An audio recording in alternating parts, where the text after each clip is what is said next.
Chapter 12.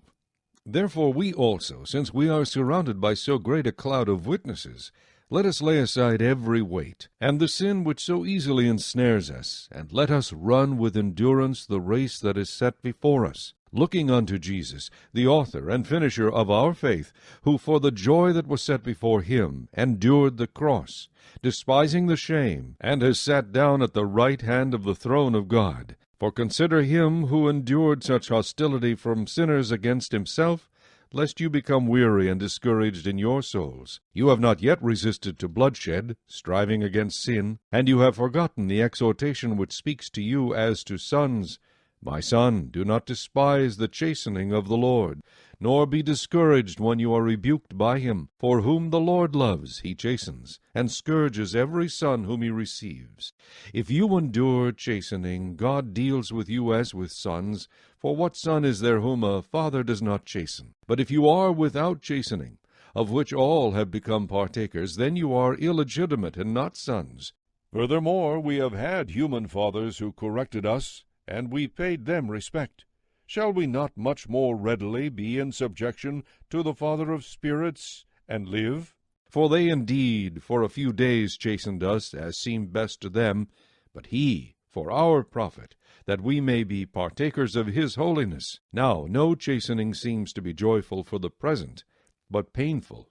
Nevertheless, afterward it yields the peaceable fruit of righteousness to those who have been trained by it. Therefore, strengthen the hands which hang down, and the feeble knees, and make straight paths for your feet, so that what is lame may not be dislocated, but rather be healed. Pursue peace with all people, and holiness, without which no one will see the Lord. Looking carefully, lest anyone fall short of the grace of God, lest any root of bitterness springing up cause trouble, and by this many become defiled, lest there be any fornicator or profane person like Esau, who for one morsel of food sold his birthright. For you know that afterward, when he wanted to inherit the blessing, he was rejected. For he found no place for repentance, though he sought it diligently with tears. For you have not come to the mountain that may be touched, and that burned with fire, and to blackness and darkness and tempest, and the sound of a trumpet, and the voice of words, so that those who heard it begged that the word should not be spoken to them any more, for they could not endure what was commanded.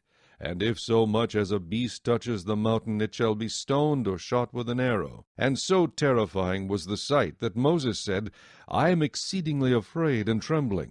But you have come to Mount Zion, and to the city of the living God, the heavenly Jerusalem, to an innumerable company of angels, to the general assembly and church of the firstborn who are registered in heaven, to God the judge of all, to the spirits of just men made perfect, to Jesus the mediator of the new covenant, and to the blood of sprinkling that speaks better things than that of Abel. See that you do not refuse him who speaks. For if they did not escape who refused him who spoke on earth, much more shall we not escape if we turn away from him who speaks from heaven, whose voice then shook the earth.